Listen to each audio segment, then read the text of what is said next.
Hello, everyone. Welcome to Random Encounter 294. My name is Jono Logan, and we're doing something a little bit different today. So, if you have been paying attention to the site, or alternatively to popular culture right now, it seems like everybody is talking about Fallout. Fallout is a classic RPG series that takes place in a post-apocalyptic world after a nuclear war. It takes place a couple hundred years in the future. We've been talking about it a lot on the site. If you've noticed, we have a review of the show we're going to be talking about today, and we have retro reviews of Fallout 1, 2, and 3, and we have an episode of Retro Encounter talking about the history of the games. So today, we're going to just be talking about Fallout, the TV show. And joining me today is former Random Encounter host and professional actor and someone who works extensively in the television industry, Greg Delmage. Hey, Greg. Hello, Jono. Do I sound like I'm in old-time radio? Yes, folks, there is the talent you get from Greg Delmage. Oh, God. You get what you pay for, folks. Hi, I'm here. I'm here to talk about a cool TV show. Spoilers, it's a cool TV show. It really is a cool TV show.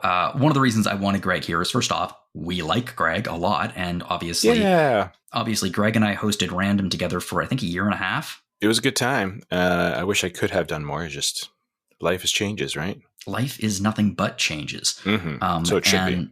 Yes, exactly. But life never changes. Wait a minute. Always changes. There we go. One of the reasons I wanted Greg here is because Greg is a professional actor, and Greg does work in the TV industry. So yeah, I'm a professional filmmaker as well. So yeah, I'm in various filmmaker jobs. Exactly. So the perspective that you have for this kind of talk is invaluable. And the reason why we're talking about Fallout is obviously because it's technically the latest. Yeah, it's the latest entry in the Fallout series, which is a very long-running series of games. I'm not going to get into the history of it because I just recorded like an hour and a half podcast about it. Yeah. But just you for can those go listen listening, to Retro Encounter for that. Exactly. Very briefly, Fallout started in 1997. It was an isometric CRPG that I felt it was older. My goodness, yeah. No, just 97. Yeah, right. It really took off, and Fallout 2 got released, and then there was Fallout Tactics, and then a game that nobody talks about. And then Bethesda Interplay was having some financial trouble, so they kind of put their properties up for auction, I guess, and Bethesda won. And Bethesda created Fallout 3, and Bethesda, in partnership with Obsidian, created Fallout New Vegas. Then Bethesda released Fallout 4. And then, of course, we have Fallout 76, the MMO version of Fallout. And so has it done its Realm Reborn yet? Sort of. They come around again. I wonder. Well, I'm sure the show and the recent release of Magic the Gathering cards and stuff may be helping its hype again. Maybe, who knows? I think so. From what I've heard, Fallout 76 has one of the best communities in any MMO, simply because the people who play it actually genuinely want to be there. So they're super helpful. Which is super contradictory to the world of Fallout in general. But weirdly actually in line with the central conceit of the game. The idea was the people of Vault 76, when they go out, they were supposed to be the best and the brightest, and they were supposed to help rebuild the wasteland. And of course, when the game started, that wasn't true at all. The people who, quote unquote, left Vault 76 were a bunch of yahoos who just wanted to set the world on fire. But now it's like people who have left Vault 76 are actually helpful and nice and want to help rebuild the world. So that's more in line with the canon. It's kind of funny. What was the game you said no one wants to talk about? Oh, a Fallout Brotherhood of Steel, the action RPG. Right. I forgot all about that. Everyone did. In fact, they've released in the last few weeks, there have been a lot of hot conversations about the canon of the Fallout series, and someone who was working on the show, or maybe at Bethesda, released an actual list of here are the games that are canon, and they're all there except for one. Everyone wants to forget about Fallout Brotherhood of Steel. That's right. Greg, before we continue with this, I'm just curious, what is your background with the Fallout series? Yeah, I mean, to tell the folks at home here, I was looking forward to trying to join in on the Retro Encounter episode, but just there's too much life going on. I have a now 16-month-old as this recording, and then a teenager, and then my mom and my grandmother were visiting, so there's just lots going on, so I just couldn't make it happen this time around, where I would have discussed all that. But yeah, my history with it, I think I first got to Fallout 2. I think my best friend Pat had it, and then we also tried 1, and then eventually did that really cool collection back when you could buy, physical PC media. You could walk into your store, there was boxes with discs and manuals in them. You could buy PC games at a brick and mortar store. Who'da thunk? And it had all 3, 1, 2, and Tactics in it. And that's where I started playing Tactics, which is the only Fallout game aside from 3 that I've ever completed. I've gotten pretty far into, but I never actually got around to finishing it, oddly enough. And I haven't really gone back to do much in 1 because 2 is just superior in every way. Yes. So there's really no point except for just the history lesson. But it's the world enchanted me. 3 was a lot of fun, even though it feels just kind of like grungy future Oblivion, but it was still fun in its way how they use VATS in that. Tactics I love just because I love tactical games, and I liked how you got to like build out a party the way it kind of was different from how you do it in like the other CRPG ones. I don't know what it was, but it just really stuck with me. And I had a doctor who was a real good sniper. It was really fun. I haven't done 4, and I've done the tabletop board game. I was going to ask you about that one. Yeah, it's super cool.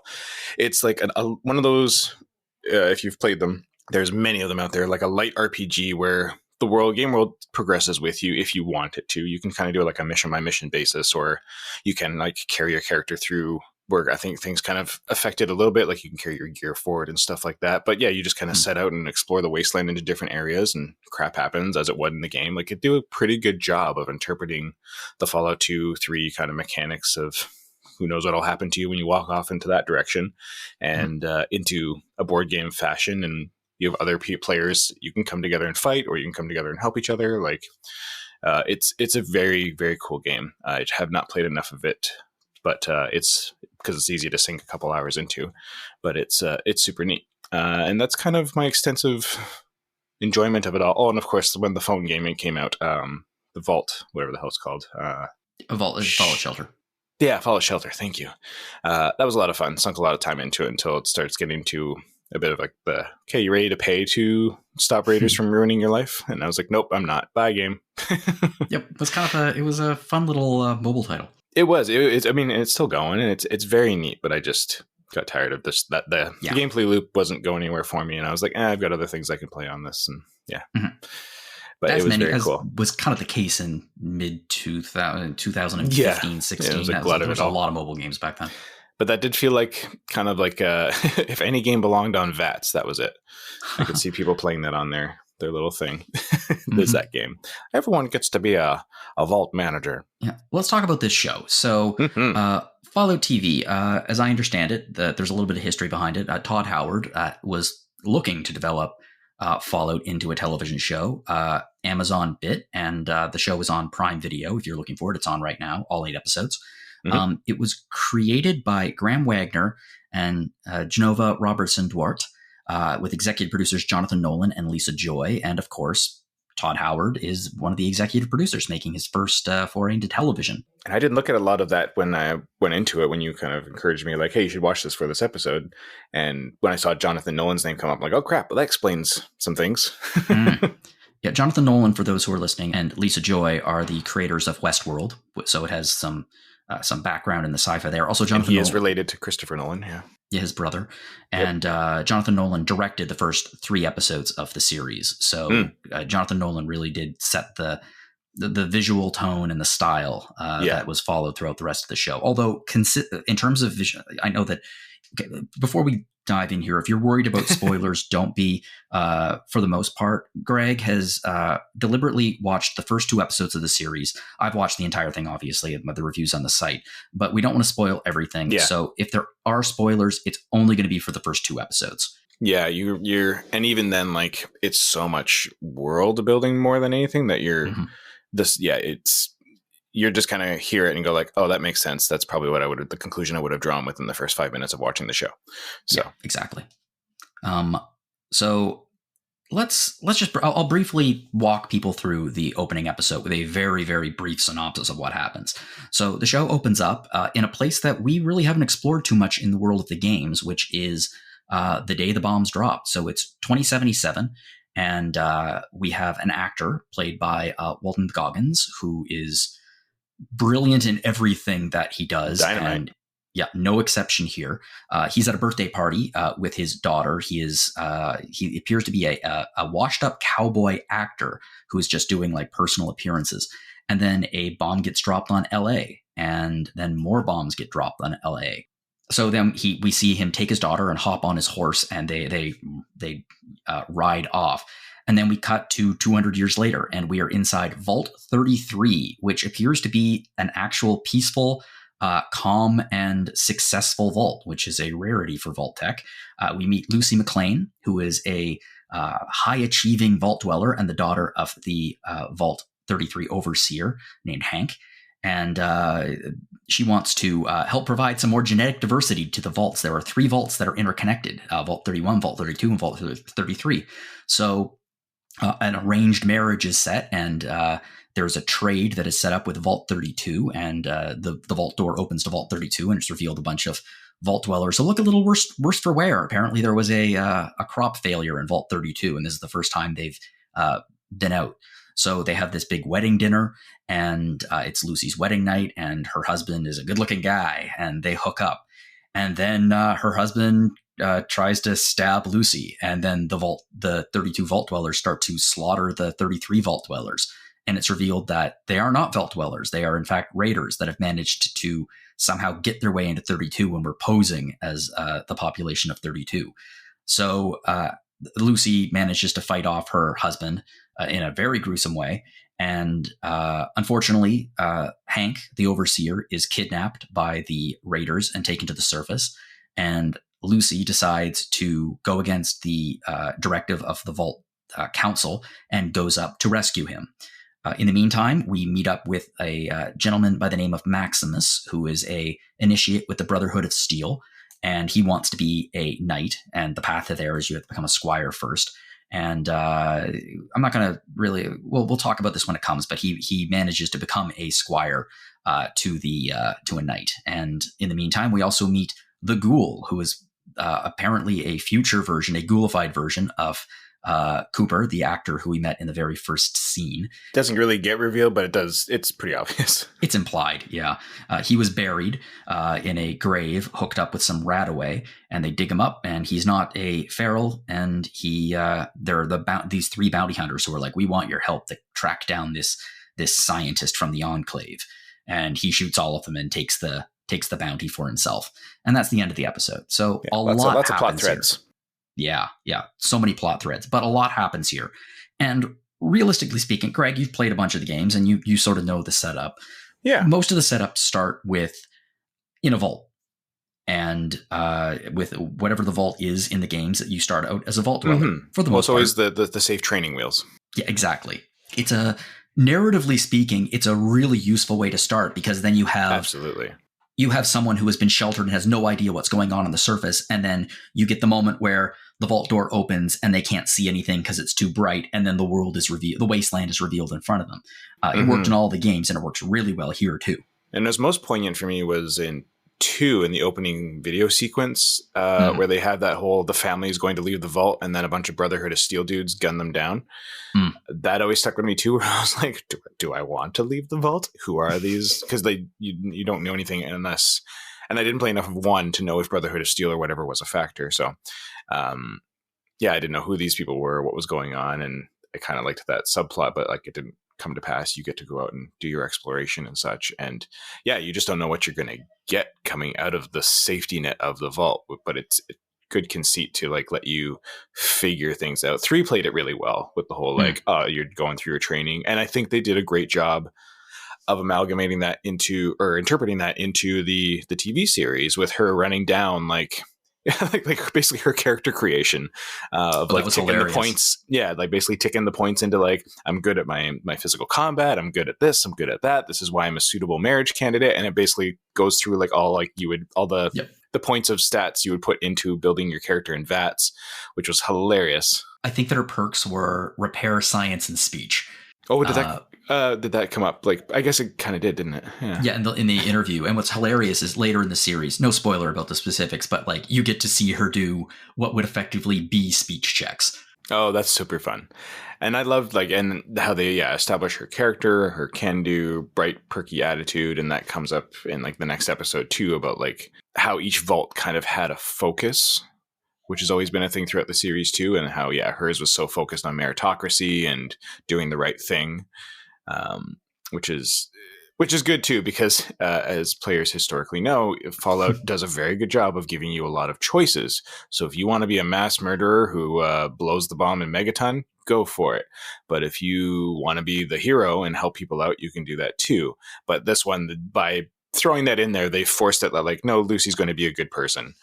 So far as we know. I mean, again, I'm only 2 episodes deep, so who knows, she could have a twist. But at the moment, her society raising has based her to be a hero. So we know we're going to go on this hero's journey. And I think that was very smart of them to do that. I agree. One of the things that I raised in my review, this is my interpretation of it, but this is what I imagine they talked about. There are 3 main protagonists in this. So you have Maximus, the Ghoul, and Lucy. And I'm curious how all that comes together. I think that all 3 of them, you've gotten a taste in the next episode. I think all 3 of them are basically the 3 different ways that a player of Fallout would play the game. So you have karma, so you'd have positive karma, neutral karma, and negative karma. Yeah, I see. Okay, yeah, I definitely see what you're going for. Because I was wondering, and again, maybe they'll come together and they'll fight a common enemy and whatever. I wasn't sure if they were setting them up like this is going to be the party, or if they're just going to be, these are just the 3 people we're focusing on. They may or may not like each other. We don't know. I mean, there's a bit more going on in the second episode where there's definitely some friction between them, but I don't know after that point where they go. But no, that's a great point that you bring up. Yeah, because we're not going to talk about that far in the future, but just based on where Greg is at, like you get to see, as he said, Lucy is really a positive karma protagonist through and through. Like she believes in American exceptionalism and American values, and that a can-do spirit and a cheerful disposition can accomplish anything. Which is like the foundation of that 1950s ideal of America that is, and 60s ideal of America that's kind of touted in like the background of the past that was in Fallout.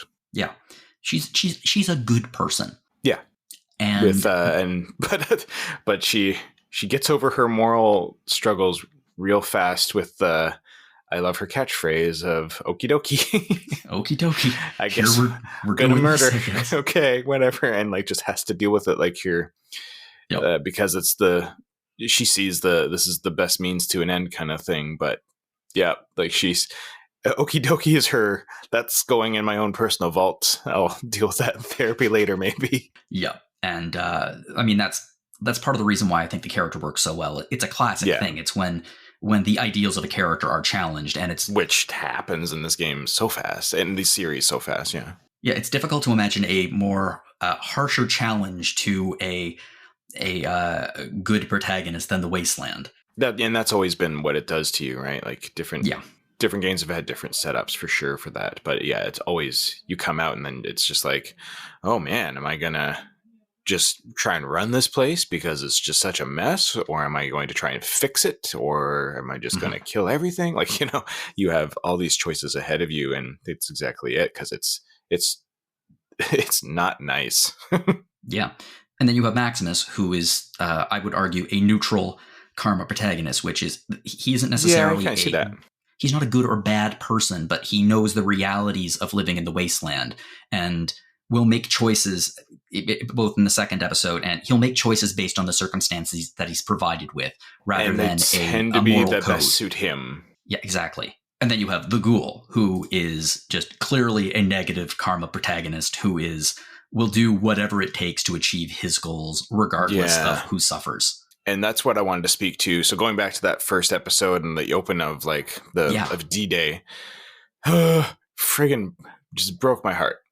Oh yeah, because he's like explaining like his history. He has a military history, which it kind of speaks to why he's so damn good as a bounty hunter. Also, can I get whatever his friggin' hand cannon is in the game? Like a shotgun with deadly accuracy from like 100 yards that just blows people apart. I was like, where do I find that gun in the game? It's ridiculous. And the sound it makes, like that goes right up there with Jango Fett's sonic bombs. It's a very satisfying sound. Men only want one thing, and it's disgusting. It's those sound effects. Yeah, whatever he is using is definitely the equivalent of a legendary weapon with a number of specials on it. Good gosh, it's super. Anyways, but anyway, so that back to that opening scene, like they're talking about his history and then the idea of like what bombs get dropped, and he's explaining something to his daughter about like what to do and how to possibly survive the explosion, and then it happens and she does the thing, and I'm just like, and as a parent, I was just like, and just seeing him try to deal with that, and then he's like, we got to get out of here, and then just more bombs, and you're just like, well, okay, I see what's going on, and that's like it. I'm assuming more of that's going to get revealed somehow, but I can only imagine that's why he has become what he's become. Because, so far it seems like she didn't make it. I don't know, but that just sucks. It's very much kind of like The Last of Us sort of setup where the lack of kiddo leads to jaded guy. So we'll see. But like, yeah, that whole opening scene was just heartbreaking for me when I got to that. But I did love it. I did too. And one of the things that I really love about the characterization of, they're the same character, but we can actually sort of break them down as there's the ghoul and there's Cooper. Like 200 years apart, they're very different people by that point. But absolutely, there are certain character traits that carry through. And I think with Cooper, one of the character traits that the ghoul shows off later is the ghoul doesn't lie. The ghoul doesn't bullshit. And even though this is his daughter, he doesn't bullshit his daughter. He doesn't tell her, stop, drop, and roll. Everything's going to be fine if you do this. He does a thing with his thumb where he says, you put your thumb up, and if it's smaller than your thumb, the explosion, if the mushroom cloud is smaller, the mushroom cloud, if the mushroom cloud is smaller than your thumb, you run. If it's bigger than your thumb, there's no point. And he just tells her this. Accept it. And then she of course tries to fight it. Yeah. And says, and she's like, oh crap. But she clocks the bomb first, which is, again, heartbreaking. Great moment, too. Cinematography-wise. He set it up beautifully. Done. The framing of that shot. The setting was really well established where it's like this kind of modern, but also still a bit of that 50s kind of view. I did lean into it as hard as I thought they might. One thing that I found interesting from a performance perspective was they didn't have the actors hit that super like 1950s style of acting that I might have expected them to try and do. Everyone played it very modern, which I'm not sure how I feel about it, because everyone, like all the actors were great, even the people helping set up like who Cooper is, the dick dad, all that sort of thing. Like everyone was great, but I'm not sure how I felt about it as a stylistic choice for the world. But either way, it did the job. Cooper's outfit looked great. Like he definitely looked like one of those like sideshow cowboys. Like at that point already, you could tell the quality of the show from a design perspective, from a vision perspective, from the cinematography choices. The visual effects are fantastic so far, just in those opening moments. So you already know you're going to be in for something pretty great. Clearly, Amazon threw whatever Jeff Bezos budget they could at it. Say what you will about Amazon, at least they make good TV. I imagine the budget for this is similar to the budget they used for Man in the High Castle in terms of like creating this believable world. Great show. Yeah. Amazing production design too. Like fun fact, my wife, when I was talking about her, you and I were talking in the pre-show, but my wife had a wrap party last night. She was working with Mayumi Yoshida, who played the Japanese princess in Man in High Castle. Oh, that's cool. It was her first feature film, I think, that she was directing. That's really cool. Yeah, fun small world. Yeah. It's the thing about the design in that show is that it is obviously it's less fantastical than Fallout, but it's set in a different world. So they have to really imagine what would be a realistic version of the 1960s if the Nazis had won. And Absolutely. they succeed brilliantly. And one of the things that I think is genius about this show is, and frankly speaking, there's a part of me that still can't believe they pull it off. The production design is the production design of the games.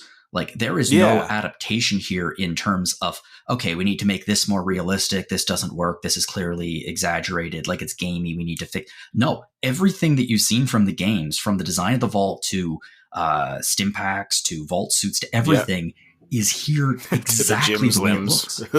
Yeah. It's exactly the way it looks in the games. And what's astounding is it works.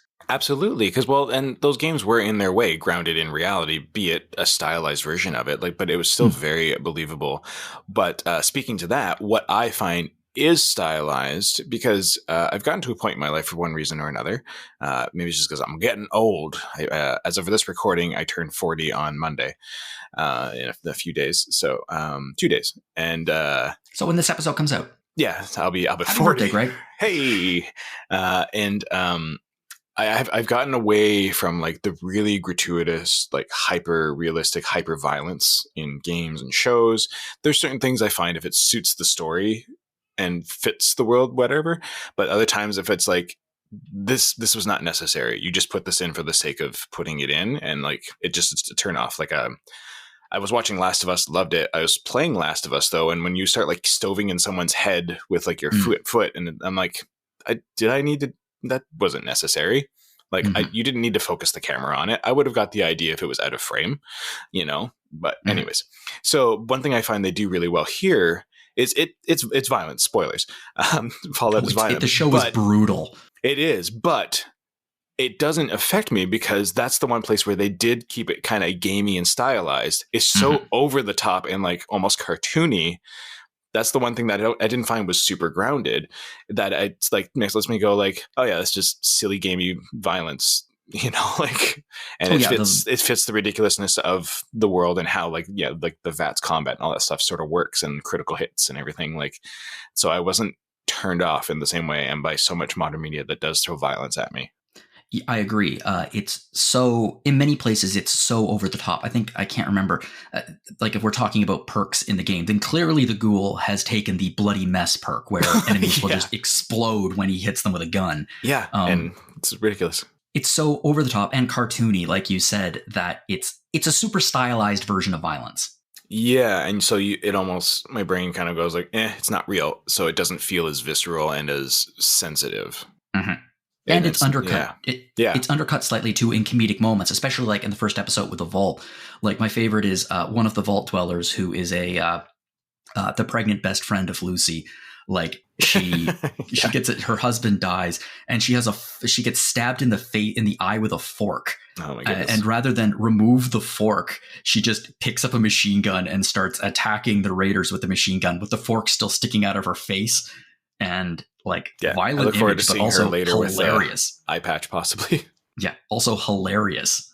Yeah, like it was such a like a mama bear turn. It was super funny, but yeah, it's and like as you said, like the gruesome fight with her and her bow, and how she kind of gets away from him, and the makeup work is pretty fantastic in that. Again, from a stylized point of view, and I kind of loved, speaking of back to that fight in the vault and everything too, how they had like a projector for like their Oklahoma background in their cornfields and stuff like that to give them a sense of being outside, and like the classic like thing starts going wrong and the tape starts burning up, and then almost like mirrored the nuclear explosions. I thought that was really that was a poignant parallel. You're right. Yeah, I thought it was really neat. I was like, oh, that looks like this. I don't know if that was on purpose or just happenstance, because that's what happens when film gets burned up like that. But like, it really looked like, oh yeah, her world's now on fire the same way the old world was. I was like, that's really neat. You're right. That was a really nice parallel. I'll tell you one of the reasons why the portrayal of the folks in 1977 didn't really, like, they were acting like it was naturalism. It was acting. They felt like it was today. There was nothing stylized about the acting. The reason it didn't bother me very much, and I agree with you, it would have been nice if there was a touch of it, but I thought it contrasted very nicely with whatever. Yeah, it contrasted very nicely with the acting of the Vault Dwellers in Vault 33, because the Vault Dwellers in 33, they grew up with this idealized version of it with the G shucks. Father knows, so I guess they leaned into it. Yeah. I see, because they really were. They acted like they were in the 50s, and like an idealized version of the 50s. Yeah, I get what you're saying. You're right, and that probably was the choice to give that juxtaposition, so it really stood out when like, oh, these people they're that, okay, which when people of the past weren't that actually. Yeah, clearly, which is why the bombs got dropped, because they were, they didn't have that come together attitude. I mean, people in the 50s were just like they are today. We just everything is Yeah. through a film uh, filter. Filter? Yeah. Everything Yeah, is seen exactly. through a filter. Absolutely. We haven't changed just how we do it. Yeah, and it's interesting.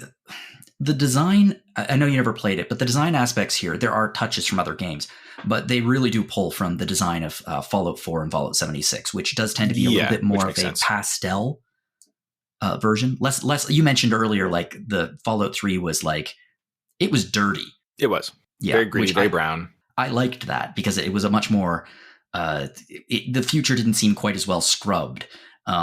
But like the version of the vault here is very clearly inspired by the Fallout 4 and 76. But then once we get to the wasteland, it almost takes on a much more. I like what I said with filters. Like it takes on a filter that's a little bit more like, I guess the original Fallout 1 and Fallout 2 and also New Vegas, in the sense that it doesn't feel scrubbed. This feels like a very well-worn world. Let's put it that way. Yeah. Well, and I think 3 did a good job of that too, to be honest. The Capital Wasteland's pretty gritty. And like you can see, where they pulled those assets basically right in and filmified them, so to speak, like just this is the scale and whatnot. Oh, I was so happy when I saw the Badarin. Yes, that was cool. And that's a lot of practicality to that. Sorry, I know. cutting you off. Like there's so much there seems to be this pushback in Hollywood of like not fully embracing the like going full Mandalorian with like the LCD screens and going full volume, full green screen, full digital. Like we saw, if anyone watched Andor, did a brilliant job of kind of marrying the two in bits and pieces. But I don't know, a lot of people can still tell it's not there. It's not 1-to-1. The disconnect can be too much if it's used too egregiously, and like some shows have done it where it's too much when they get too much computer generated stuff going on. So I love that Fallout again is making the happy marriage of just the right amount, but most of it seems pretty practical, which sure it's pricey, but the world feels real, it feels lived in, it feels grounded. I agree with you. It's funny. You obviously have a very different perspective of this than I do because you work in TV and film. But I always found that certainly not always, but films from, I'd say, the late 1990s, early 2000s that started using CGI, it uses it in a way that augments the real world, not replaces it. And as a result of that, the CGI itself has much more weight. It has a weight to it. Like if you watch, obviously the pioneer of this was Jurassic Park, the first Jurassic Park. Like the dinosaurs in that, a lot of them are practical, but like a lot of them are also CGI. But in places where they're CGI, they feel heavy. And that's something that a lot of modern CGI has seemingly lost. Like they feel like characters in a video game, whereas like in the 90s and 2000s, those characters have a weight to them. Yeah, like that whole like what I like to call the visual effects jerk off sequence in Superman, where there's there's like a whole like half-hour fight with him and his Zod. Zod, yeah, like that was just 20 minutes of just this VFX team being like, look at what we can do, which wasn't the case. It was clearly like a director choice or whatever. Like I don't want to disparage them. They did great work. But wait, you're saying that Zack Snyder makes choices? Yeah, but he does. He makes choices. He does make a lot of them. But yeah, like it becomes too much. You check out, the figures start looking just a bit too rubbery. You know, like, yeah, Henry Cavill isn't flying through buildings and everything else. So eventually your brain just checks out of it once it gets to be too much.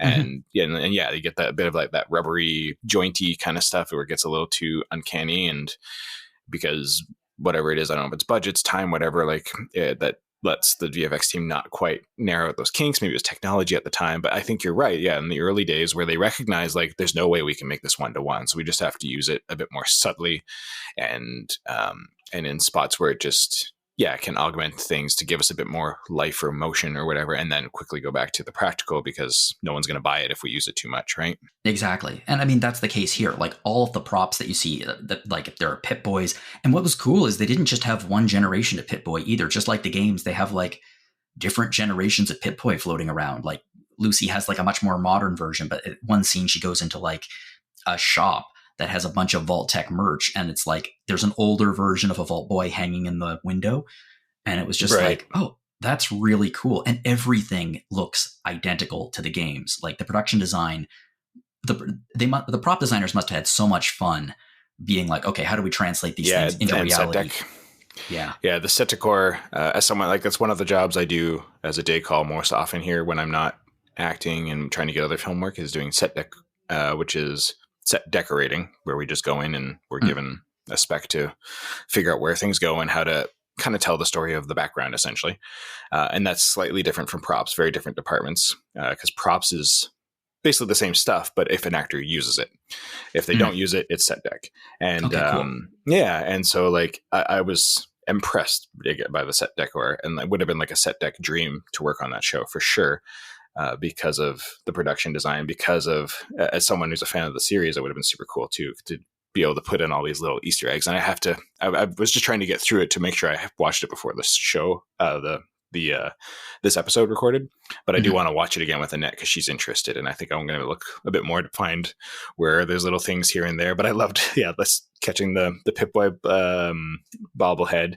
And, and then there's the other one later that, I was really mad. I really think they could have shot that better. And I feel like they probably did, but the edit probably didn't make it or got cut or whatever, when it's clear that Pip-Boy judges her.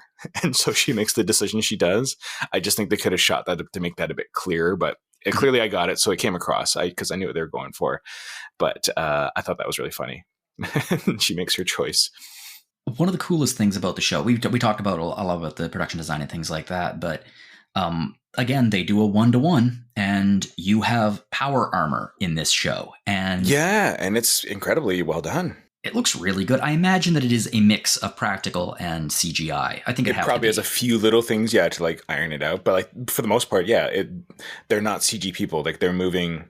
It's real people moving in lighter weight, I'm sure, but it's still clunky as any cosplayer would make. 3D printed or Warbler, whatever that foamy stuff is, where it's awkward to walk in, but it's cool. I recall last year, I can't remember which show, maybe it was a summer game show, like they came out to promote Fallout, maybe it was even to announce it, and like someone came out in a set of T60 power armor. Dope. And it looked, you were like, okay, that looks really cool. And it did look a little bit like a cosplayer. But the funny thing is, when you have a little bit of money behind it, you can take more. Yeah, you can take a really good piece of cosplay and just tweak and sharpen it up a little bit. And that's, again, what I love about really good CGI. It augments reality. It doesn't replace it. And that's totally it. Speaking back to that shop too, how much do we love Ma June? No, she's great. Dale Dickey is so good. She is. I was like, can she please join the party? I want more of her. I mean, and her yelling at Barb. But it was. Why don't we talk about the performances here? Like we obviously talked a little bit about Lucy and Maximus Walter. And the leads again. The leads carry the show beautifully so far. They're all wonderful in what they do. Also, Walter's ghoul makeup is really cool. I'm pretty sure his nose is CGI though. I think I see the seams sometimes, very rarely. I'm trying to tell him, like, it's just really good prosthetics over top of his nose, or it's probably prosthetics but augmented with some invisible effects. But he looks great. I think that's pretty fantastic. And their performances are great. You're not going to be disappointed with wooden actors carrying the series. But yeah, the extra stuff, they're great. But I mean, like, okay, well, let's just talk about Kyle MacLachlan. Kyle MacLachlan is a national treasure in every way, in my opinion, based on his performances ranging from Blue Velvet to his work with David Lynch for years and years. Speaking of the popularity of Dune these days. Yeah, exactly. He was what's funny? Paul Atreides. You know what's funny? A show that I think is unnecessarily maligned, because I actually think it was a pretty damn good show, was Marvel's Agents of S.H.I.E.L.D. I really liked Agents. It had its legs. It had its moments. It was in and out. I watched a bunch of it too. Yeah, it was in and out. But he was Lucy's dad. Yeah, in the third season, and he was. And now he's Lucy's dad again. Yeah, I didn't realize he's two Lucy's dads. And it was so funny because I was watching this, and there was a scene where it really is the G-shucks kind of 1950s dad, which Kyle MacLachlan does brilliantly. But then there's an element where he is extraordinarily good at letting the mask slip and just showing that there is a level of brutality underneath it. And there's a level of brutality when Lucy's quote unquote husband comes. She doesn't manage to kill him. She just extremely badly maims him, and then Hank shows up and drowns him in an apple bobbing barrel, or was it a pickle barrel? But also, and there's a moment there where if my kid was threatened. Yeah, there's a moment there where the mask slips, and it's just like, this is why he's director or overseer. There's a moment. Well, that's the thing, and also this isn't a spoiler either. He's an overseer of a vault, and as we all know with vault tech, there's always something else going on under the surface. There's always an experiment. Yeah. And we don't know what the experiment in Vault 33 or 32 or 31 is yet. No, but there's a character that hints at it, but there's got to be something going on here. So when Hank lets the mask slip, there's a moment where you're like, okay, maybe there's something else going on. And also, like, why would they kidnap him if he was just a random vault overseer? Like, what is the point? Exactly. There's clearly a reason that they're after him, because where they came from, they did away with the other vault overseer, so he wasn't as important as this one was for some reason. And that's okay. And I'm seeing where she's from. Sorry, I was curious where the lead Ella Purnell was from. And Yellow Jackets is what I think put her on the map mostly. But she was also in Star Trek Prodigy. She did a voice. She was Gwen. Yeah, I didn't know that. I haven't watched Prodigy yet, but Yellow Jackets. You should watch it with. You want to know what? Gwen would actually probably really like it. She might. It's weird. The first 4 to 5 episodes of it feel like a Star Wars animated series. Like, funny. Like the tone of it feels very much like Star Wars Rebels. Yeah, it feels very much like Rebels, and then like in the latter half of the season, it's like, oh no, this is Star Trek, and it's pretty damn good. I really enjoy it. Yeah, it's a shame it got canceled. No, sort of. Paramount didn't cancel it; they shopped it around, and then Netflix picked it up, and there's going to be a season 2, and apparently there might be a season 3. On Netflix. That's so weird. Stop diluting the streaming waters is weird. Anyways, give us one place to go, damn it. But anyways, back to this. So yeah, Hank, the mask drops. There's clearly something else going on. Yep. And also, like, one of the things I liked about it, we talked about the slightly stylized 1950s acting in the vault, but like all of the vault dwellers, especially like later in the season, you're going to see like a lot of these characters are further developed, and I really think it's cool that like these characters that are just borderline glorified extras, like really do develop into some fascinating characters. Like these don't just feel like NPCs, like background with no character.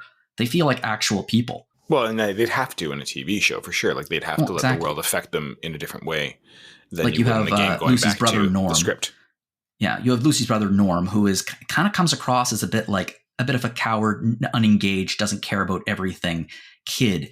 And then starts to uncover levels of what's going on in the vault. And you start seeing elements of a heroism that is a little reminiscent of Lucy, actually. Yeah, I could see that. Then you see Chet. Oh, poor Chet. Yes. I loved seeing, it was kind of funny seeing Johnny Pemberton when they went over to the Brotherhood of Steel, because seeing him picking on Maximus and being a dick there in his voice, I have a hard time separating him from the idiot he played in Superstore. Mm-hmm. And so it's really weird seeing him in this, but it's nice seeing him doing it's something different. But he's so frozen for me as I forget his character name in that show, but in Superstore. But it was it's nice seeing different people. Actually, I think Zach Cherry was in that too, wasn't he? Maybe he wasn't. Was he in Superstore? I can't remember. But he plays one of the he's one of the council. But get rid of these cherries, Jubilee. We're being under attack, or whatever. That guy was really funny. I am curious to see if she gets back to the vault or whatever happens there, and is able to see these people as they grow and change, if that's a thing, and because some of them do survive the attack, of course, so they get to carry on, but they're going to be forever changed. Like their happy little ecosystem has been altered. And then there's, of course, the choice that Lucy makes. So I'm very curious to see where that goes. Yeah. And you get Majun, Dale Dickey, who is just great in pretty much everything, but like is real good here. And then there's and then the other curious person, there's a scientist who's kind of like, is that Moises? No, that's not. No, that's not him. What the hell's the scientist's name? Siggy Wilzig. He's pretty great in what he does, and he's like the MacGuffin that kind of brings everything together. So I'm very curious. He literally becomes the MacGuffin, actually. But I'm curious like how his stuff fits in. He's the one who comes with your trademark, the dog companion, who's called Companion, which is great. And I'm glad to see things progress with that with the dog. It's very touching, the relationship that's there, and very cute. Because you see kind of like you see the brutality and the efficiency of the Commonwealth gets established a bit there too, because they don't, unlike so many of the games do that hide the Commonwealth as a thing for so long. At the gate, we see it. Like, people are introduced to that as part of the world, that there is actually somewhere an established sort of glistening remnant of society. There is civilization of a sort. Yeah, but it is definitely... The Enclave is a brutal version of it. Yeah, exactly. There's definitely a brutal, almost... can't remember if they're a dictatorship or not, but it's definitely got some of those overtones. Oh no, Greg, they're not a dictatorship. They're the leftovers of the United States government. They're the actual government. Yeah. So it's nice that gets introduced right away as a thing, and it becomes part of the plot points that's happening. So, and that's the other thing, seeing like the Brotherhood of Steel is like the next thing that gets thrown in there, and we get to see so much more of like the zealotry and the structure that's involved in that, in terms of who the Brotherhood is, who the knights are, who the squires are, and like the religious aspects that seem to partake of that, like the extreme version of whatever. Like, they don't even outright say Christianity, but it's clearly rooted in that. And going forth and cleansing the world and bringing order back to it. But also, like, when Maximus is assigned to his knight, the outright boredom that power has brought him is ridiculous. And then also his disillusion. He basically just seems to be in it for the suit, the dick that he is. And then the decisions that get formed by Maximus in there. And all their names too, right? The names they're given: Maximus, Thaddeus, Titus. Like, it's very... very Roman Catholic, like it's Roman Empire-esque in its structure and its vibe, mixed with a bit of Christianity. It's very neat seeing some more of that, because you don't get a lot of that. You might have in the Brotherhood of Steel game that no one wants to talk about, and I feel like a bit of it was mentioned in, because I think you're part of the Brotherhood of Steel in Fallout Tactics. But you're more of ragtag. It's not as, you're like around the fringe. I can't remember how it all worked out. It's been a long time. The Brotherhood, in the lore, the Brotherhood goes through a number of different iterations. I mean, like literally hundreds of years pass between iterations of the Brotherhood, and any organization would change in that. So there are times where, like you said, they are much more like a Christian organization. And then other times they're much more of like they're using the framework of medieval society to but they don't have any like religious affiliations whatsoever. And then there are ones like in New Vegas, they are like super anti-gay, not because of religion, but because they want people to procreate. Procreate. What you said about, the character is not dog meat. Technically, the character is CX404, the dog, but it's dog meat. Like, it's not the same dog meat in all of the games, but it's dog meat. Dog meat is that's the vibe. Yeah. Dog meat is in almost every single game. It's like the dog meat is the Link of Fallout. It's always a slightly different dog meat, but it's the same dog meat by spiritually. Yeah, right breed, right look. And one of the things I like about dog meat, this isn't really a spoiler, but like dog meat, I would say, is the ideal companion, because dog meat passes hands a number of times throughout the show, where it's just like dog meat is just like an awesome companion to whoever dog meat is with at the time. Is just like a good girl. Yeah, she's a sweetheart, and we learned stim packs work just fine on her. Yeah, which is an interesting moment, because there is a rule in narratives that any character that has a kick the dog moment instantly becomes an irredeemable character. Yeah. And like the ghoul does have a kick the dog moment in the second episode, where the ghoul stabs dog meat because dog meat attacks him.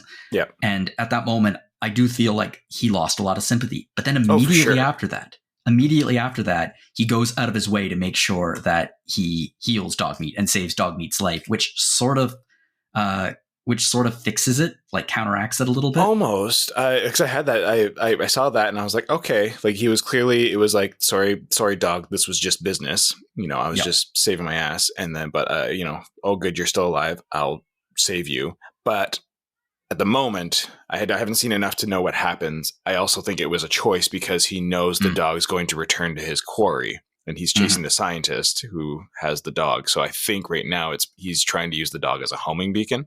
So he's not fully redeemed. I think it's a means to an end, as opposed to you're my new companion. But I am curious to see if we start getting this whole link between the two once if they discover something as they go along, and then maybe the dog helps him redeem his humanity or something. I don't know. I'm very curious to see how that develops. But at the moment, he still hasn't fully won me over, just a little bit. But right now, it more just seems like it was because he clearly, there was some tenderness there. He clearly cared, but at the same time, it was also good girl. You're going to take me to where I'm going. Yeah, exactly. There's pragmatism to it. Well, it's interesting. I mean, when I was a writer, and I mean, you know this as well, as a writer and as a creator. If you want to create there are many different types of villains out there, but I would argue that the difference between a villain who is beloved by an audience and a difference between a villain who is loathed by an audience, it comes down to if it's personal. So like in this particular case, he stabs Dogmeat and then immediately heals him, but there's nothing personal about it. There's nothing that the ghoul is doing that feels personal. It's dispassionate. It's just business. It's what as he said, does. He's in it for the game. He likes the game. And because of that, there's everything he does. You don't really attribute malice to the character, and so you don't hate the character. Whereas other villains, when they do horrible, horrible acts, it is personal. And if someone enjoys what they're doing, if someone enjoys the pain they inflict, that creates a very different type of villain. Absolutely. And we're going to see some of those. I mean, it's almost why, Titus was more villainous than the ghoul in his way, as people explore Maximus's story a bit. But it's, I find, for people, again, speaking of video game shows, for people who are big fans of The Last of Us, whether the game or the show, you will find a lot of, I think, parallels between so far Cooper the Ghoul and Joel's character and their arc at the moment. So there seems to have been, they've replaced their humanity with something else to get by, and it's got this sort of like, pragmatic brutalism. Whether it's tricking themselves into it or convincing themselves that like they like that life or not, to get to not feel kind of thing, And when your ghoul has been around for 200 years and dealing with whatever it is, you've definitely seen things. It's a bit different from Joel, but like it's going to warp your sense of reality and purpose. But I still think there's all of it's a big band-aid, I think, with the ghoul, and I'm curious to see how that gets torn off.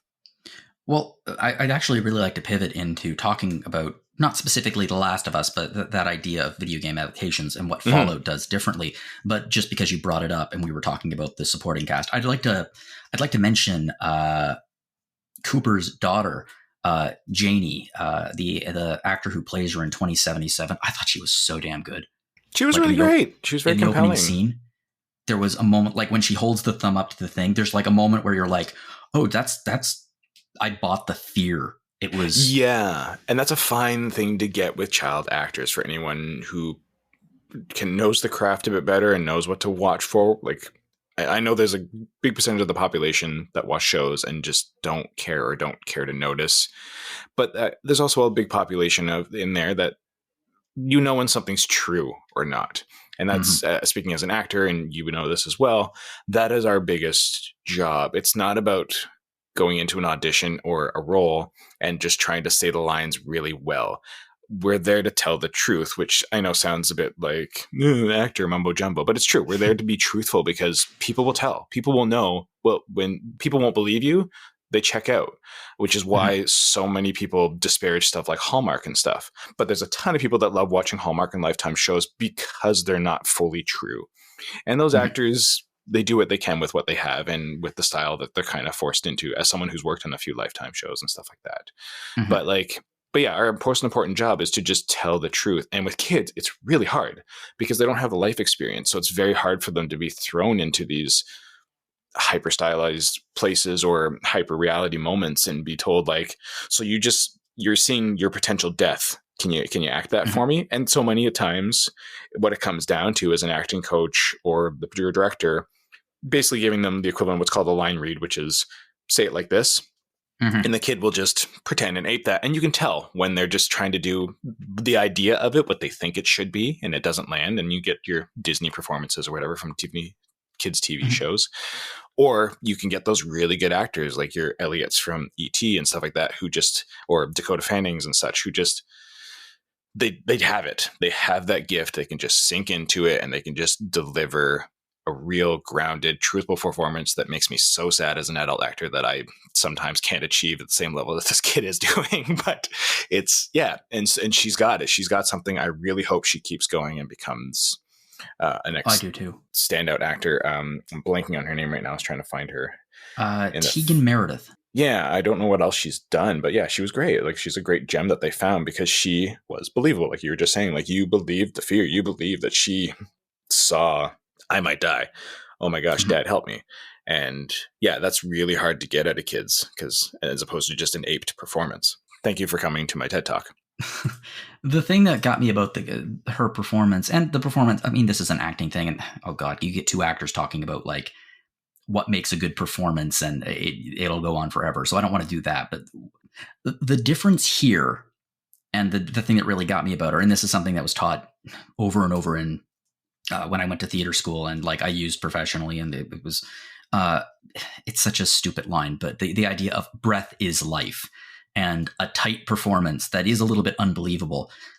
It's like holding your breath. There's nothing there. It's like a static sort of thing. When she sees the mushroom cloud, she's breathing, and it's such a moment where show don't tell, but also like when you're scared, you don't stop breathing. In fact, if you really pay attention, your breathing gets louder in your ears. Yeah. Like you can hear yourself breathe. And that was a moment, and you saw it in Cooper too. Yeah, his performance in that moment too was really great. Of like what the hell am I seeing, to the, oh crap, am I seeing this?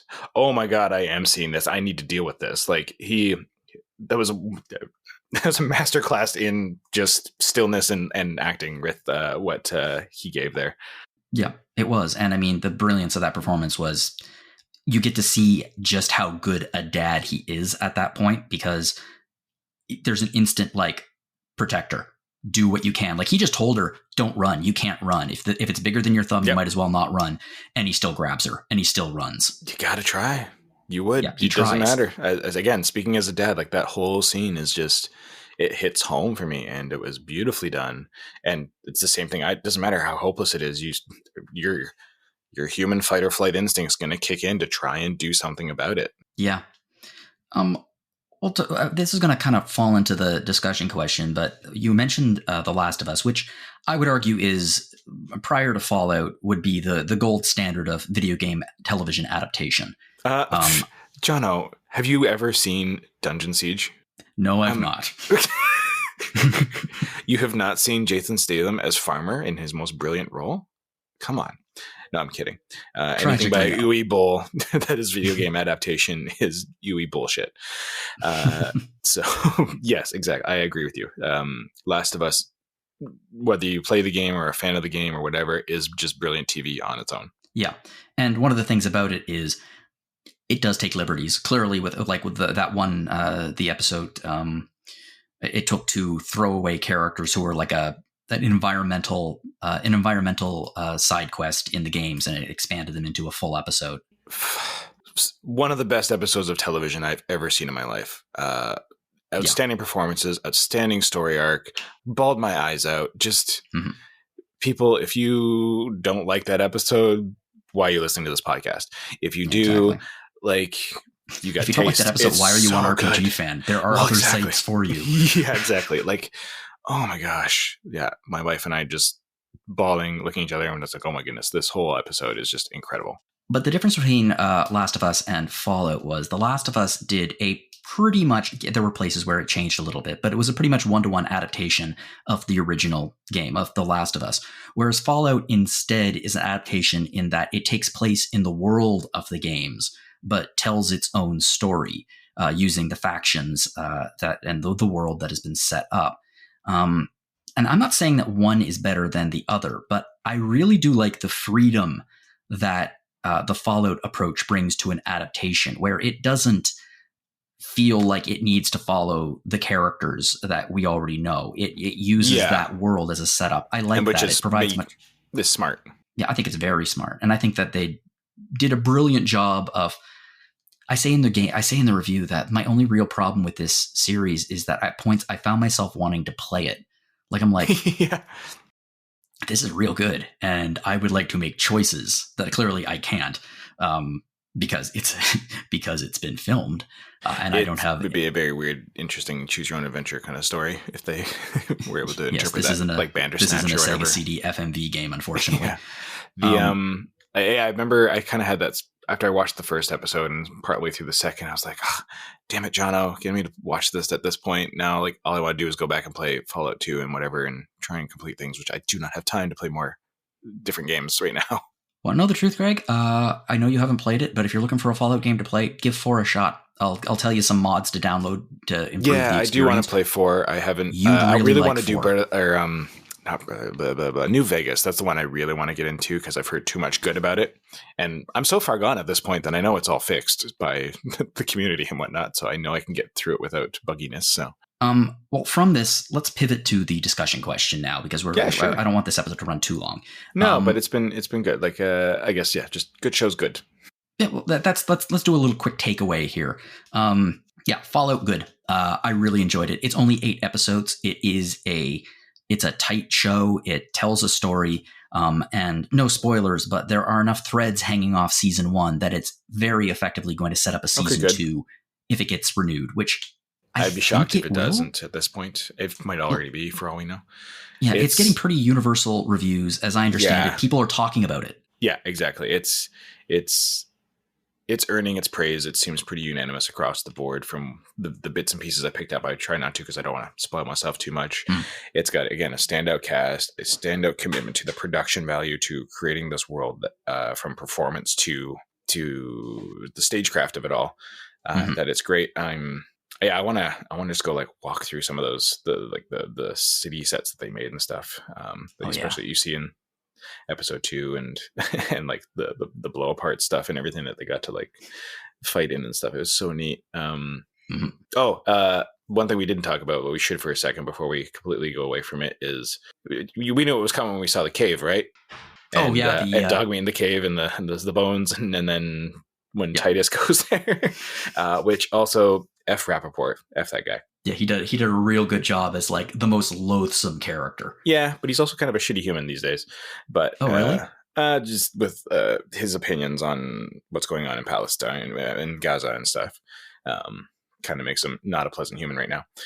But what are they called? Because they're not called bears, but Uruguay. Uruguay, thank you. Yeah, seeing one of those is in that. It was CG, but it's still super well done. So like, there's not a huge disconnect. Gosh, so terrifying. And really well done how they did the interaction between the CG and the real characters and stuff too, especially when he tries to do the play dead bear trick. Yeah, super funny. Actually, but I love all that.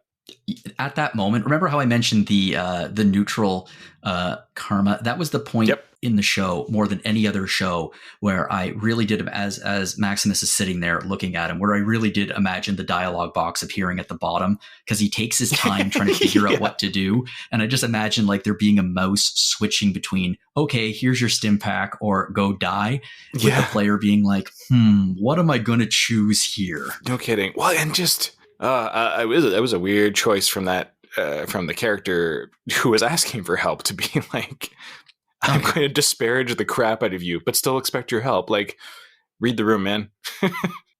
Well, the performance, Aaron Moten's performance as Maximus, it's different than any other performance in the entire show. There's a quirkiness to the character where I don't quite. It's almost like there's something wrong with him and we don't know what it is yet. Yeah, because like he's this guy's a newer actor. Like, this is definitely his breakout role in many ways. Well, that's not true. He's been in a couple other things when he was younger, but I think this is going to be what puts him on the map. The big one. He's great so far. He gives me honestly a lot of John Boyega vibes as Finn in the Star Wars sequels. Like, very much like, trying to be the hero, but also trying to preserve his own skin. And there's that constant struggle between the two at the moment. And there's definitely, they haven't answered this question because you didn't really get into it, but it seemed something happened to a close friend of his that basically put them out of the running to be a squire, and he took his place. And it's not clear if he did it or not. And I don't know if that gets cleared up later in the episode or not, or later in the series or not. I'm very curious to see. And I honestly, I can't tell, because like his neutral stance of doing what's best for him in the moment, part of me says like, yeah, he totally did it. But also his genuineness in his interrogation when they were trying to figure things out makes me go like, no, he didn't. But there's a real question mark his over foundation the character for what he wants. Yeah, exactly. Because he's the one who could dip either way. He could go Lucy or he could go Ghoul. Is this going to be a hero or is this going to be a sociopath? Absolutely. And right now there's definitely some sociopath undertones for sure. Oh, there totally are.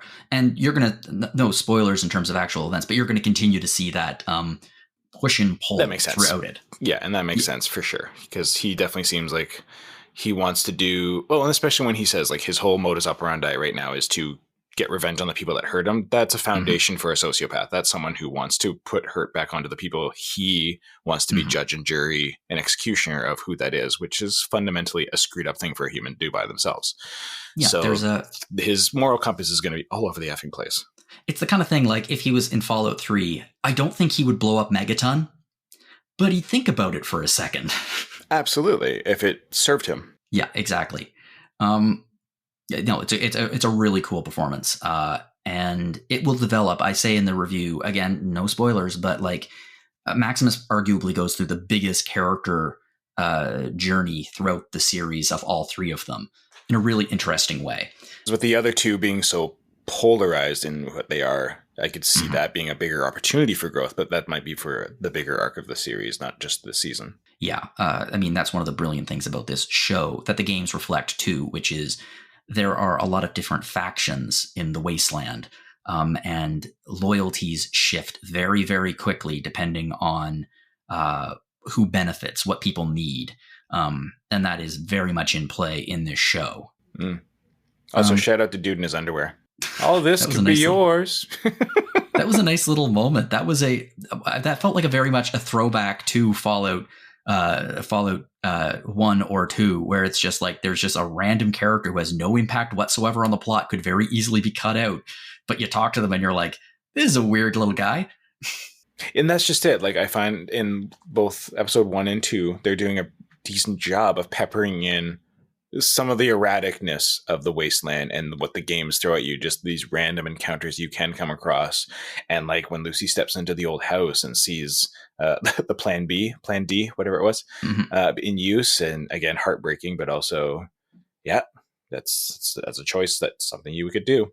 And also it's to set up something later. So that makes sense why they threw that in there. And also in line with the games, which especially the 3D games absolutely excel in environmental storytelling, where you wander into a house and you see a story in front of you, a bunch of skeletons and a situation.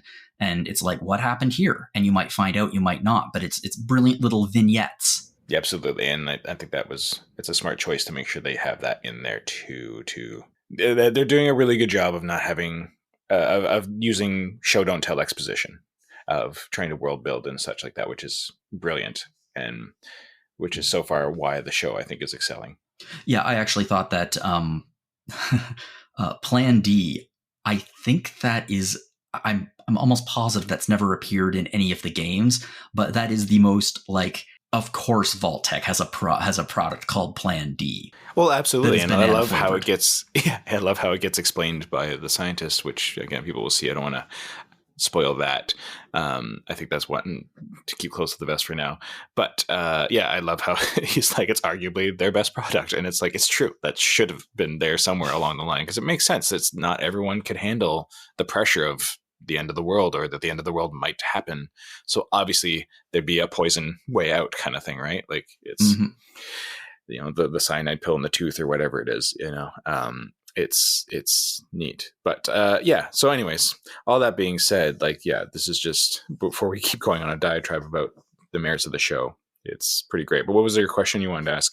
Well, what I wanted to ask was the discussion question, which was, okay, first off, I personally, based on this and other things, I think that RPG series make for better TV adaptations because they have a much more flexible structure, and also because factions are inherently a thing in RPGs like this, and factions can be very effectively adapted into a new story because you're not dealing with specific characters, you're dealing with ideologies and things that can be played off each other. So new scenarios can be created with these factions in a way that separates them from straightforward one-to-one adaptations. So I wanted to ask you, what other RPG series would you like to see adapted into a TV show like this? So like not a one-to-one adaptation, not like instead something that tells a brand new story in an already existing RPG world. Yeah, because like we have that with not The Last of Us as an RPG, but like, it's retelling a story that exists, or like The Witcher does that decently well to a certain degree, but it's also a bit more book heavy, but we have it. Yeah, I was trying to think about like, what would I want to see as this? Because like, there's so many cool things out there that would be worth translating into a TV series for the people to see. And I think the biggest one that comes to mind, which I thought I'd heard was in development, and I haven't looked to see where it's gone. But I think the biggest you're going to say my choice. I might. Horizon Zero Dawn. Oh no, that wasn't what I was going to say. But you're right. Cool. I would love to see Horizon Zero Dawn brought to the big screen. I would be sad that Ashley Birch wouldn't reprise the role, but I have a feeling they'd find someplace for her to go into. But I think that story is fantastic, and I think it deserves to be shared with as many people as possible because it's such a well-written, well-conveyed story that people who don't play video games, who will sadly never get to experience it, I think deserve to see that story. And that's what I think is the power of a good video game adaptation, because those stories are great, especially with RPGs. That's what makes them so compelling for us. Is we're like playing a novel, we're playing through our favorite fantasy or sci-fi series or whatever. And it's just a medium that not everybody can get into. And I think that is why The Last of Us has been such a successful TV series, for example, because the storytelling was there, the world was there, the characters were there. It's just a different way to tell it now. And I don't, honestly, if people get so precious about it from the gaming perspective, that's on them. Like, it's not necessarily for them, because you've already got that. You've already had that experience where you were connected to how the story gets played and told through your interactions with it directly. This is for the people who don't pick up a controller and fiddle with analog sticks. Like, this is for the people who deserve to see a really cool story told by really great actors and writers. But anyways, Horizon Zero Dawn, I've always thought deserves to be shown on the big screen. And I think now is the time for it. I think it would excel. I think it would look brilliant. I love that world. I love Aloy's story. And I would love to see, and the environmentalism future is very poignant of, how, again, things could go so wrong with AI. I think is very poignant at this point. So it's a good story to tell. Exactly. And I think it would be such a cool watch. And I want so badly to star the woman who was the raider in Solo, a Star Wars story, the head raider. At the very end there, I forget what the heck her character name is, but I think she was great, and I want to see her do more things, and I think she'd be a good fit for Aloy. And another nice thing about the Horizon series is that, like I mentioned, there are a lot of different factions in it. So there's lots of different angles for sure. It doesn't have to just be Aloy. Like, you can, deviate onto some other stuff. Yeah. Mine is, I suppose mine is fairly obvious. Like, if I could pick any RPG series to be adapted into like a 8 to 10 episode premium series like Fallout, it would be Mass Effect. Yeah. Okay. There we go. I was like, Monkey Island. I would also watch the crap out of a Monkey Island cartoon. Oh no! Don't do that to me. That would be too good. Similarly, I mean, I would love to see. I know there's an anime version of it, but I would love to see like an Ace Attorney show where every episode is a case. But no, I'm surprised that Japan hasn't done that yet. There's an anime version of it, but I'm surprised there's not a live action version, because it'd be so silly. There is. It's not a show, but it's a movie. Okay, I thought I saw something about that. Okay, I'm not crazy. Yeah, it's a movie. It's very faithful in story, not in tone, but super, super interesting. Oh, neat. Yeah, it's cool. But no, Mass Effect. Anyways, Mass Effect is. I don't think it should. I wouldn't have the show starring Shepard. I just think it'd be hard for them not to, though. Like, I don't know. Because I see your point, but like I feel like they would want it to be just because that is the thing about that series. I honestly, I don't want to disagree and step on you too much, but like I don't know. I don't know if they could do it without him being the focal. Oh, I think that you could. I think what you could do is, if I was pitching a Mass Effect TV show, give me your elevator pitch. We're trapped in an elevator. Go. Yeah, I would set it years and years and years before Shepard and this entire thing. I would have the show be them carving out the alliance. Okay, there's a prequel carving out the alliance between the races, and then you get like the back and forth, and like, can you trust these people? And you get to see like friendships form, and you get to see horrible choices being made for the sake of peace. Like, I think that has the makings of a really interesting television show right there. Which would be pre-Earth, because Earth doesn't get into the council until the end of 1, right? Because of Shepard's actions, or did they get on? Or is that right at the beginning? I forget now. It's been a hot minute since I played.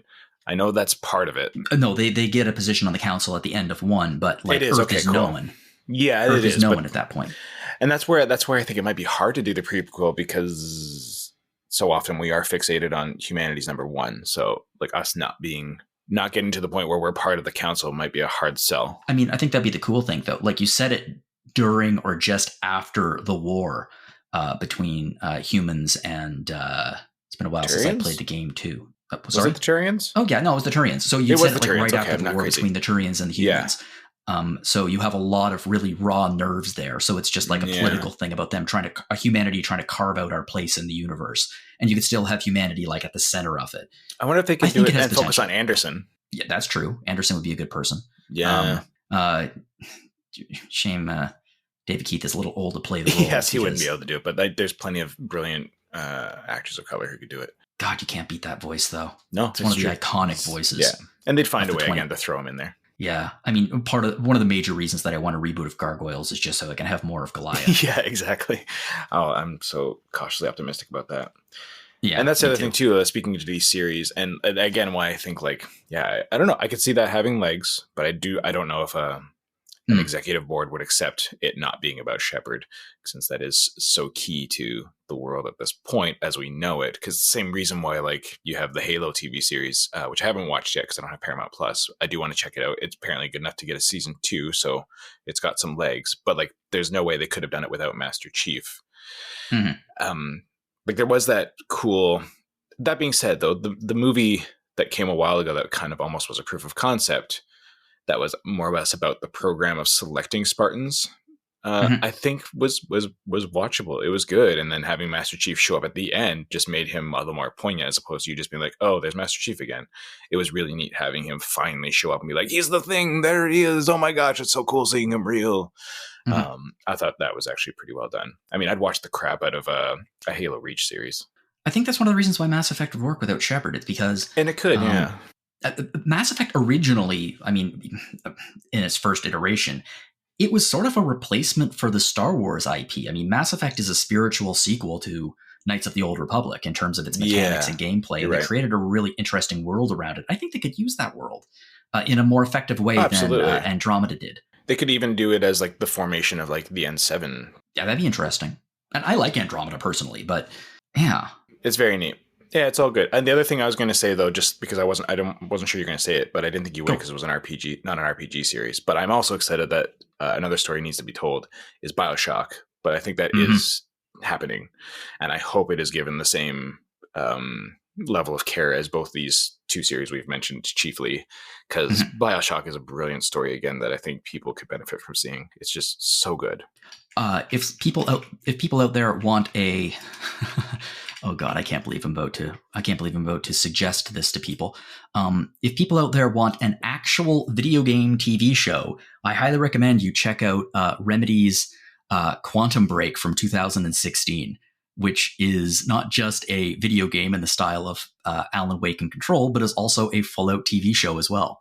That was filmed at the same time and like is integrated into the game. It's sometimes it works, sometimes it doesn't, but it's really cool what they were trying back then. Weird. It's really cool. Like at the end of every episode, at the end of every chapter of Quantum Break, you basically just watch it like a fully developed with actors TV show. and it's that will shape the future events in the series. It's really interesting. And like there are branching paths in the TV show. So you like pick the version of the TV show based on the choices that you made in the previous episode. And neat thing. I also, now that didn't quite work, but neat thing. Now that we've talked about this, I also really would love to see a in the form of like Star Wars Visions or Marvel What If. Oh yeah. So having an anthology based around Legend of Zelda. So all these people who Link traipses through. So like, you know, just this couple having dinner in their house and he comes through, smashes their pots and leaves kind of thing. But like just like little silly stories like that of how they interacted with the hero of time, I think would be a really funny like 6 or 8 episode series of just in like Breath of the Wild world or something like that of Link wandering through into their lives and affecting them for better or worse, usually for better. I think would be the better way to do this, of course. I think that'd be a really fun series too. You know, it would be an awesome anthology series like that based on what we were just talking about. That's really well set up too. If Fallout is a massive success and they want something before they release season 2, do an anthology series because they have the sets built where every episode is set in a different vault and you explore a different vault experiment in each one. That could be interesting. Yeah. Because I mean, that's almost kind of how they set up the first episode is as an anthology of these 3 different characters in a sense. Yeah, a little bit. I'm thinking like every episode, different vault, different experiment. Maybe sometimes they end in, actually, to be frank, most vaults end in tragedy because most are insane. Yeah, the social construct of it all of like, yeah, we're going to save you and also experiment on you. Yeah, wild. So it'd be cool to see the vault experiments happen. There are a few vault experiments in the series coming up, which are, one of them is particularly horrifying and funny. I'm curious if they're going to expand out into the broader world too. That's the other thing, because so much of these games are focused in Americana. I'm wondering if, as the series goes, we'll see like how did people in South Korea handle Fallout? You know, handle the end of the world or something like that. You know, like what happened out there? It's curious. Interesting you mention that because so much of Fallout is based on Americana. I know that there is war with China. That was the communist. The regime. I know that there is a fan game that is coming out in the next maybe in the next year. Based on the Fallout 4 engine called Fallout London. That is a Fallout game set in London with a completely different culture and like corporations and organizations behind it, which looks really cool. Oh, very cool. Yeah, because they have that really that movie with Kate Beckinsale where there was like where there was almost like a doomsday thing. Like there was a whole quarantine zone outside of like London, and she had to go into it. It starred. Jeremy Irons was in it as well. And that's where I was thinking too, when we were talking about the Brotherhood of Steel earlier, because he has this whole medieval kingdom that he's essentially established out in like the no man's land kind of thing. Mm-hmm. He's kind of just gone back to a simpler society. That's what they haven't tried to rejoin, but there was, I forget what the name of the movie was though. Outbreak. No, it's not Outbreak, but it had something to do with some sort of, yeah. And like there was, it was like a nice mix of like Fallout Raiders, but also this medieval mindset of civilization can kind of restart as it wants to. And I was thinking about that and I was like, yeah, is that how London would do Fallout, so to speak, right? Or Britain would rather. Mm-hmm.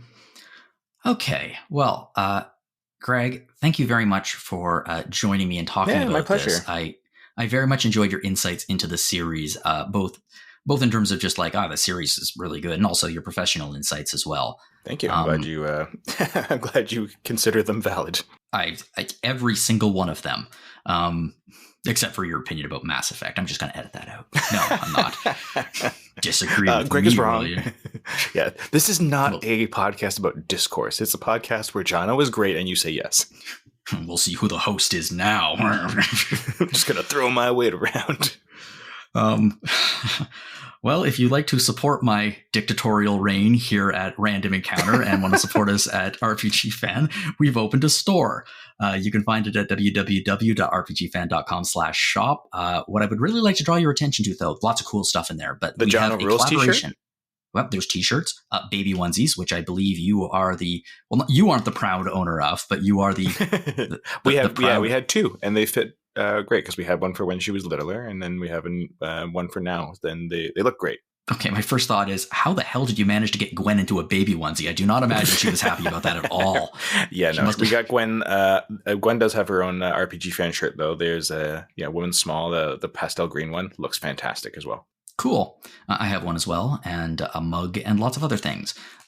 What I'd like to draw your attention to, though, is our collaboration with Hyperplay RPG, the RPG fan review card collection. It's a showcase of nearly 300 of our review cards, as you can find on Instagram. I have a bunch in there. Greg, you have some in there as well. I do. I wrote things. I think so.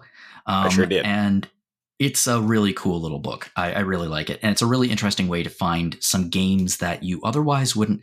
Let me put it this way. There was a reason why it was a lot easier to pick a game to play back in the days of Blockbuster Video, where you just go and there'd be like a bunch of RPGs on the shelf or games on the shelf. And you just be like, I want this one. And this kind of gives you that same, you can flip through it and be like, I've never heard of this game before, and check it out. Really cool little resource. And the art in it is really great. So check that out.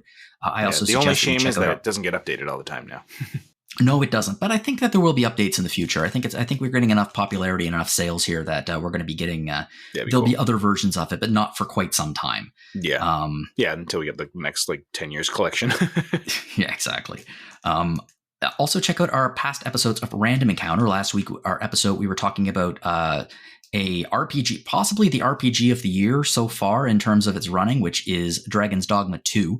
And we were also talking about Lucas Pope's latest game, Mars After Midnight, on the Playdate. Interesting little game.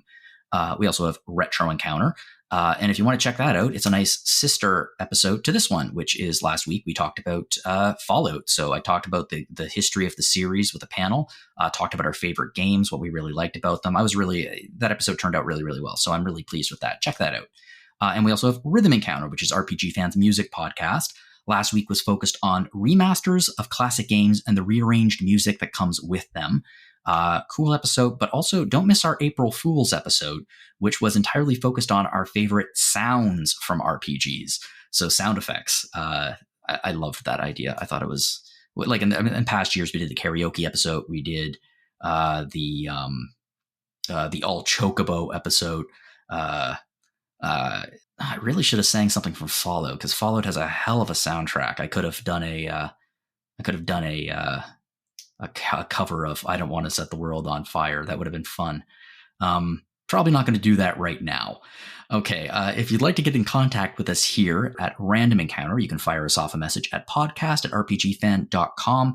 I would absolutely love to hear from you if you have any ideas for future episodes or discussion questions or anything else you'd like to share with us. Please fire me off a message. I'd love to read it. If you'd like to send me an email directly, you can do so at jlogan@rpgfan.com. And you can also find me on Mastodon at jonologan@mastodon.social. Of course, I'm not the only person on here with an online presence. Greg, where can we find you online, or are there any projects you'd like to tease? Greg Delmage, you can Google me and find me anywhere from IMDb to social media. G Delmage on most everything. I'm G Delmy on our Discord. Mm-hmm. And projects that I want to tease. Nothing super crazy comes to mind. You can catch me out on an episode of The Irrational. I got to play an airline pilot, even though you don't see me in a plane. I'm just getting interrogated by the police. And I have another show coming up that'll be dropping soon enough. Just did some ADR for. That cool. Is pretty neat. But no, I don't think I have anything worth teasing at the moment. So it's just life as is. Mm-hmm. Cool. Well, I'm glad you're getting some work. So that's neat. It was some stuff last year and stuff this year, and the industry's slowly coming back here in Vancouver. So there's auditions going around. Just gotta book them. Can't control too much beyond just doing the best you can. Of course. If you enjoyed this podcast, please feel free to share it with your friends, and you can also rate us on iTunes or your other podcast player of choice, and feel free to leave us a review. Greg, again, thank you so much for joining me today and taking the time to watch the show. I know that you're going to watch the whole thing and watch the beginning again with your wife, and I really hope that you both enjoy the rest of the show, because I really did. I think it really does a great job. I think the level of quality there it continues straight through. Yeah, I'm definitely invested and want to see where it goes, which is always a great mark for any show. And this was a good excuse to jump in sooner rather than later. And to everyone out there listening, whatever you're playing, or in this case, watching, have fun.